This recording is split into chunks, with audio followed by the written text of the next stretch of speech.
Hello दोस्तों, अब हम प्रश्नावली 4 को देखेंगे।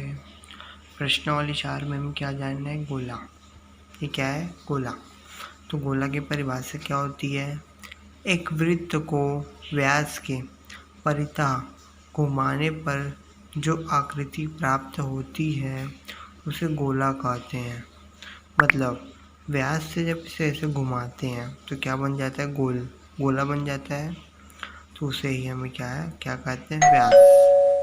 ठीक है दोस्तों, हमें प्रश्नावली 4 में कुछ सूत्र की ज़रूरत पड़ेगी। जो सूत्र मैं आपको बता रहा हूँ वो सूत्र एकदम आसान है। अब वो सूत्र को याद कर लें, फिर आपका ये प्रश्नावली 4 एकदम आसानी से बन जाएगा। ठीक है दोस्तों, ये जो 5 सूत्र हैं, पहला क्या है? गोले का पृष्ठीय क्षेत्रफल क्या होता है? 4 पाई आर स्क्वायर वर्ग इकाई। अर्धगोले के वक्र पृष्ठ का क्षेत्रफल 2 पाई आर स्क्वायर वर्ग इकाई।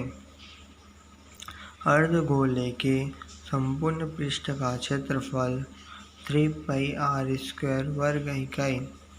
गोले का आयतन 4/3 पाई आर का घात 3 घन इकाई। अर्धगोले का आयतन 2/3 पाई आर के घात 3 घन इकाई। ये क्या है? 3 है तो घन, 3 है तो घन, 2 है तो वर्ग, 2 है तो वर्ग, 2 है तो वर्ग। ठीक है दोस्तों, अब हम प्रश्नावली 1 को देखते हैं।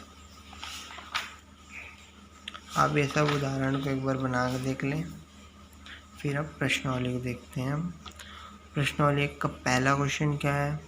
एक गोले का पृष्ठीय क्षेत्रफल ज्ञात कीजिए जिसकी त्रिज्या 21 सेंटीमीटर है। इसमें हमें त्रिज्या दिया है 21 सेंटीमीटर। हमें गोले का पृष्ठीय क्षेत्रफल क्या है? ज्ञात करना है। ठीक है दोस्तों, तो दिया है गोले की त्रिज्या क्या दी है? 21 सेंटीमीटर। गोले का पृष्ठीय क्षेत्रफल क्या है? हमें ज्ञात करना है। फिर हम जानते हैं सूत्र क्या होता है गोले का पृष्ठीय क्षेत्रफल का? 4 पाई आर स्क्वायर।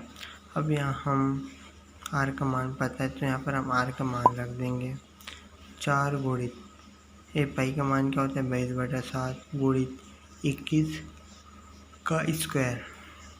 4 गुणित 22/7 गुणित 21 गुणित 21, 7 एकम 7, 7 या 21। तो क्या बच जाएगा? 4 गुणित 22 गुणित 3 गुणित 21। गुणा करेंगे तो आ जाएगा 5544 वर्ग सेंटीमीटर। अतः गोले का पृष्ठीय क्षेत्रफल 5544 वर्ग सेंटीमीटर होगा। ठीक है दोस्तों, और ये जो दूसरा प्रश्न है इसमें हमें व्यास मतलब 2r बराबर दिया 14 सेंटीमीटर। तो हमें पृष्ठीय क्षेत्रफल में जब मान रखेंगे तो हमें r का मान पता होना चाहिए। तो यहाँ जो 2r दिया है, तो जो व्यास 2r है तो r को इस साइड रखेंगे, फिर जो 2 है उसको 14 के मतलब पक्षांतर करेंगे तो 14/2 हो जाएगा।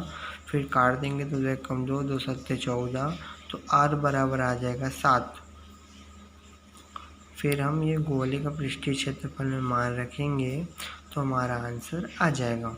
ठीक है दोस्तों, अब हम तीसरे प्रश्न को देखते हैं। तीसरे प्रश्न में क्या दिया है? एक गोले का पृष्ठीय क्षेत्रफल 154 वर्ग सेंटीमीटर है। गोले का व्यास ज्ञात कीजिए। इसमें हमें व्यास मतलब 2r ज्ञात करना है। इसमें पृष्ठीय क्षेत्रफल दिया है। ठीक है दोस्तों, तो दिया है गोले का पृष्ठीय क्षेत्रफल 154 वर्ग सेंटीमीटर। गोले का व्यास 2r क्या है? हमें ज्ञात करना है। तो हम जानते हैं सूत्र क्या होता है गोले का पृष्ठीय क्षेत्रफल का? 4 पाई आर स्क्वायर। अब जो पृष्ठीय क्षेत्रफल का मान दिया 154, उसको रख देंगे बराबर 4 गुणित पाई बराबर क्या दिया? 22/7 गुणित आर का स्क्वायर। अब यहाँ जो 7 को इस साइड पक्षांतर करेंगे 4/22, ये जो इस साइड मतलब सबको इस साइड पक्षांतर कर देंगे तो जो 7 है वो बटा में है, भाग में हो जाएगा, गुणा में हो जाएगा, और जो गुणा में से डाक भाग में हो जाएगा। तो 154 गुणित 7 बटा 22 और 4r² को हम यहीं पर रख देते हैं। तो 11 दूनी 22, 11 एकम 11, फिर इसमें बच जाएगा 4, तो 11 चौक 44, तो 14 और 2, 2 एकम 2, कटा नीचे में 2 एकम 2, 2 7 14, तो 7 और 7 मतलब 7 का वर्ग। अब यहाँ पर हम जो 4r² है उसको हम 2r का स्क्वायर भी लिख सकते हैं। काहे कैसे, मतलब सेम 2 का गुणा 2 से करेंगे तो आ जाएगा 4, और r का गुणा स्क्वायर से करेंगे तो r², मतलब 4r² आ जाएगा ही ना। तो यहाँ पर फिर हमें इस तरह में मतलब ऐसा करने से हमें 2r का मान पता चल जाएगा। और गुणा करने से भी सेम संख्या आ रही है, 2 का गुणा 2 से करेंगे 2 दूनी 4, फिर r का गुणा स्क्वायर से करेंगे तो r², तो 4r² हो जाएगा। तो 2r बराबर 7 हो जाएगा हमारा आंसर। यहाँ सेंटीमीटर रहेगा 7 सेंटीमीटर, अतः व्यास 2r बराबर 7 सेंटीमीटर होगा। हमें व्यास पता करना था तो व्यास हमें मिल गया। तो व्यास बराबर 2r बराबर 7 सेंटीमीटर। ठीक है दोस्तों, इसमें का जो चौथा है वो भी आसान है। इसमें आयतन, गोले का आयतन का बस सूत्र लगाएंगे तो वो भी निकल जाएगा। अब हम पाँचवा को देखते हैं। पाँचवा थोड़ा टफ है। ठीक है दोस्तों, पाँचवा में क्या दिया है, 2 सेंटीमीटर त्रिज्या वाले 21 गोलियों को पिघलाकर बड़ा गोला बनाया जाता है। इस नए गोले का आयतन क्या हमें ज्ञात करना है। तो इसका हल देख सकते हैं। दिया है गोले की त्रिज्या r बराबर 2 सेंटीमीटर। फिर प्रश्न में क्या दिया है, 21 गोलियों को पिघलाकर बड़ा गोला बनाया जाता है। ठीक है दोस्तों, तो माना एक ठो को हम लेते हैं गोले, एक ठो ले लेते हैं हम गोला, इसको हम लेते हैं स्मॉल r, इसको लेते हैं हम कैपिटल R। यहाँ प्रश्न में नहीं दिया है, प्रश्न में दिया है ना 2 सेंटीमीटर वाले 21 गोलियाँ, तो हमें मतलब 2 r लेंगे, मतलब 2 ठो में 2 ठो मान चाहिए। तो 2 ठो जब मान लेंगे तो अगर सेम रखेंगे तो त्रिज्या में पता करना है ना, तो त्रिज्या मतलब r। तो अगर हम यहाँ स्मॉल r यहाँ ले चुके हैं तो हम कैपिटल R ले लेते हैं, जिससे हमें पता चल सके कि ये अलग है, ये अलग है। ठीक है दोस्तों, तो अर्थात दोनों का आयतन क्या है, बराबर हो जाएगा। दोनों r है, एक कैपिटल एक स्मॉल, तो मतलब r ही r है ना। तो 21 गुणित गोली का आयतन बराबर गोला का आयतन। इसको गोला ले लिए बड़ा r को और छोटा को गोली। तो 21 गुणित 4, एक गोली का आयतन का सूत्र क्या होता है, 4/3 पाई r का घात 3। इस साइड भी वैसे 4/3 पाई r घात 3। यहाँ स्मॉल r लिए, यहाँ कैपिटल R लिए, बस वही फ़र्क है। तो 21 यहाँ बोला है प्रश्न में, तो यहाँ 21 लिए है ना। तो यहाँ 4/3 पाई और 4/3 पाई ख़त्म। तो 21 गुणित r का घात 3 बराबर यहाँ कैपिटल R का घात 3। r का मान हमें क्या दिया है, 2, यहाँ 2 दिया है, 2 सेंटीमीटर।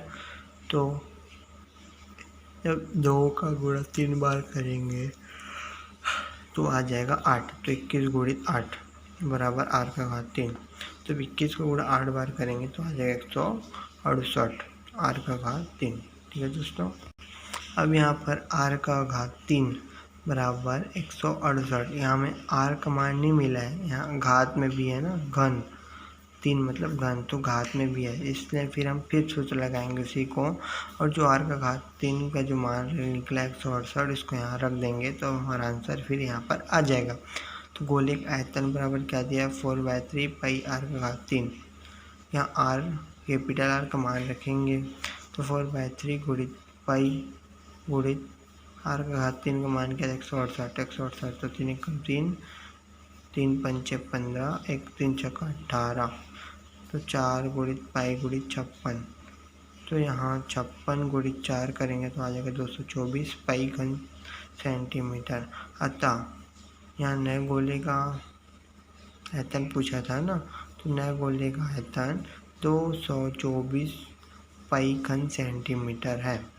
अब यहाँ पर आपको ध्यान में यह रखना है कि आंसर को यहाँ पर पाई में लाना है कि नॉर्मल, मतलब ऐसे ही लाना है। आपको तो पता, हमको पता ही नहीं ना कि आंसर किस में आएगा, इसलिए हम ऐसा भी करेंगे, वो भी चलेगा। अगर ऐसा हमें पता नहीं है तो यहाँ जो पाई है उसका मान हम रख देंगे 22/7 जो होता है पाई का मान, उसको रख कर हम इसको पूरा हल कर सकते हैं। जैसे नीचे किए हैं, 224 दिया है, गुणित पाई का मान क्या लगा है 22/7, काटेंगे तो 7 एकम 7, 7 दिया 21, फिर बच जाएगा एक, तो बच जाएगा 14, तो 7 दूनी 14, तो 32 गुणित 22 तो आ जाएगा 704 घन सेंटीमीटर। इसमें का दोनों आंसर सही है। ठीक है दोस्तों, आप छठवें को बनाने की कोशिश करना, सिंपल है, बन जाएगा। तो सातवां को एक बार देख लेते हैं। सातवां में क्या दिया है, हवा भरने पर गोलाकार गुब्बारे की त्रिज्या 7 सेंटीमीटर से बढ़कर 14 सेंटीमीटर हो जाती है। दोनों स्थिति में गुब्बारे के पृष्ठीय क्षेत्रफल का अनुपात ज्ञात कीजिए। ठीक है दोस्तों, तो दिया है एक गुब्बारे की त्रिज्या r बराबर क्या दिया है 7 सेंटीमीटर, और दूसरे गुब्बारे की त्रिज्या यहाँ R1 लिए हैं, R2 लिए हैं, कहीं कि सेम ना हो ना। यहाँ हमें 2 R दिया है, तो एक टुक R1 लेते हैं, एक टुक R2 लेते हैं। तो एक टुक मान दिया 7, दूसरे को मान दिया 14। तो हमें गोले को क्या दिया, पृष्ठीय क्षेत्रफल का मान क्या है, पृष्ठीय क्षेत्रफल का आयतन का मतलब आयतन ज्ञात करना है। ठीक है दोस्तों, पृष्ठीय क्षेत्रफल मतलब ज्ञात करना है। तो हम जानते हैं सूत्र क्या होता है, पहले गुब्बारे का पृष्ठीय क्षेत्रफल और दूसरे गुब्बारे का पृष्ठीय क्षेत्रफल। तो क्षेत्रफल का मान सूत्र क्या होता है, 4πr1 का घात 2 4πr2 घात 2, r1 r2 यहाँ बराबर मतलब सेम ना होकर के लिए। फिर यहाँ 4 पाई काट दिया ख़त्म, r1 का घात 2 r2 का घात 2, r1 का मान क्या है हमें 7, तो 7 रख दिए, स्क्वायर है तो 2 बार लिख दिया 7 गुणित 7। यहाँ r2 का मान दिया 14, तो 14 गुणित 14, स्क्वायर में तो 2 बार लिख दिए, तो 7 एकम 7, 7 दूनी 14, 7 एकम 7, 7 दूनी 14, एक गुणित एक तो मतलब एक ही हो जाएगा, तो 2 दूनी 4, तो 1/4। अतः गुब्बारे के पृष्ठीय क्षेत्रफल का 1/4 मतलब पृष्ठीय क्षेत्रफल का अनुपात 1/4 है। ठीक है दोस्तों, हमको यहाँ पर आंसर अनुपात में लाना था, तो हमारा आंसर अनुपात में आ गया। आप यह जो 8वां है उसे बनाने की कोशिश करना। इसमें गोले का आयतन ज्ञात करना है और पृष्ठीय क्षेत्रफल 154 दिया है। मतलब आप पढ़ के एक बार समझ के बना लेंगे तो मुझे विश्वास है अगर ऊपर या उदाहरण सब समझ आ जाएगा तो ये भी समझ में आ ही जाएगा। ठीक है दोस्तों, अब हम 9वां को देखते हैं। 9वां में क्या दिया है, दो गोलों के आयतनों का अनुपात 64:27 है, उनके पृष्ठीय क्षेत्रफल का अनुपात ज्ञात कीजिए। तो क्या दिया है, इसमें दिया है दो गोलों का आयतन का अनुपात दिया है, 64 दिया है और 27 दिया है। तो इसमें हम मान लेते हैं पहले गोले की त्रिज्या R1 और दूसरे गोलों की त्रिज्या R2 यहाँ मान रहे हैं। क्या कि सूत्र में हम रखेंगे तो R का मान तो पता होना चाहिए ना। तो पृष्ठीय क्षेत्रफल का अनुपात क्या है हमें ज्ञात करना है, क्वेश्चन मार्क है। तो प्रथम गोले का आयतन क्या है 64, दूसरे गोले का आयतन 27, इसे हम यहाँ भी मान लेते हैं। क्या है कि R1 बराबर है 64, शुरू में मतलब R1 है और शुरू में क्या है 64, तो R1 बराबर 64 और R2 बराबर 27। अब हम दोनों आयतन मतलब गोले का आयतन का सूत्र लगाएंगे। सूत्र क्या होता है 4/3 पाई r का घात 3, 4/3 पाई r2 घात 3 और 64 और 27, 64/27। तो यहाँ 4/3 पाई ख़त्म, तो बच जाएगा R1 और R2, तो दोनों घात 3 है तो 3 ब्रैकेट में 3 ले लिए। यहाँ भी हम जब वर्गमूल निकालते हैं तो 4 का गुणित 4 मतलब 4 गुणित 4 करेंगे, 4 का गुणा 4 बार करेंगे तो आ जाएगा 64, 3 बार में आ जाएगा। 4 चौक 16, 16 एकम 16, 16 दूनी 32, 16 तिया 48, 16 चौक 64। ठीक है दोस्तों, जब 4 को गुणा हम 3 बार करेंगे, 4 गुणित 4 गुणित 4 तो आ जाएगा 64, और 3 का गुणा 3 बार करेंगे तो आ जाएगा 27, 3 तिया 9, 9 तिया 27। तो R1 अनुपात R2 या अनुपात मिले मतलब बटे में मतलब अनुपात में, आप लोग 5 लेसन में पढ़े होंगे। फिर 4 अनुपात 3 यहाँ भी लेते हैं। अब यहाँ पर हम R1 का मान लेते हैं 4 और R2 बराबर लेते हैं 3 मान लेते हैं यहाँ पर भी। तो पृष्ठीय क्षेत्रफल का अनुपात क्या हमें ज्ञात करना है। तो पहले गोले का पृष्ठीय क्षेत्रफल और दूसरे गोले का पृष्ठीय क्षेत्रफल। तो पहले में क्या दिया है, पहले का मतलब सूत्र लगाना है, सेम है दोनों बराबर, पृष्ठीय क्षेत्रफल का सूत्र लगाना है। 4 पाई R1 का घात 2, 4 पाई R2 का घात 2। अब पाई R1 मतलब 4 और पाई खत्म, और यहाँ पर R1 का मान क्या है 4, स्क्वायर है तो स्क्वायर, और R2 का मान है 3, स्क्वायर है तो स्क्वायर। 4 गुणित 4, 3 गुणित 4 स्क्वायर, इसलिए 2 बार। फिर 4 का गुणा 4 बार करेंगे तो मतलब 4 गुणित 4 करेंगे तो आ जाएगा 16, 3 गुणित 3 करेंगे 3 तिया 9। फिर हम यहाँ पर 16 अनुपात 9, यहाँ पर हमें आंसर अनुपात में लाना है, बटा मतलब अनुपात होता है, आपने 5 लेसन में अच्छे से पढ़ लिए हैं। और फिर हमारा उत्तर क्या हो जाएगा, अतः गोले के पृष्ठीय क्षेत्रफल का अनुपात 16 अनुपात 9 है। ठीक है दोस्तों, अब बाकी क्वेश्चन आप बना ही सकते हैं। आपको मैं जो 13वां है उसका मैं हिंट बता देता हूँ, मैं हल कर दिया हूँ, अब समझ जाना। ठीक है दोस्तों, यहाँ में 3 मान दिया है, तो 3 मान को मान लेंगे, पहला दूसरा तीसरा, R1 R2 R3। फिर नए गोले का आयतन बराबर करके तो तीनों का मान, जो पहला गोले का आयतन दूसरा तीसरा, हम तीनों में सूत्र लगा देंगे। ठीक है, फिर कॉमन निकाल देंगे। 4 यहाँ पर नहीं निकला है कॉमन, 4/3 पाई यहाँ कॉमन निकाल देंगे। फिर जो कॉमन है उसको बाहर करके यहाँ अंदर बाहर दोनों कटा दिए। फिर वैसे ही सेम प्रोसीजर है, आप मतलब बनाया उसको एक बार समझना देखना, फिर आपसे आराम से बन जाएगा। ठीक है दोस्तों, तो मुझे विश्वास है कि आपका ये चौथा प्रश्न वाली समझ में भी आ गया होगा। आपका ये जो 15 लेसन है इसमें खाली सूत्र का बस खेल है, सो प्लीज़ आप सूत्र याद करें, फिर आपका ये गणित एकदम आसान हो जाएगा, मतलब 15 लेसन एकदम आसान हो जाएगा। ठीक है दोस्तों, थैंक यू सो मच।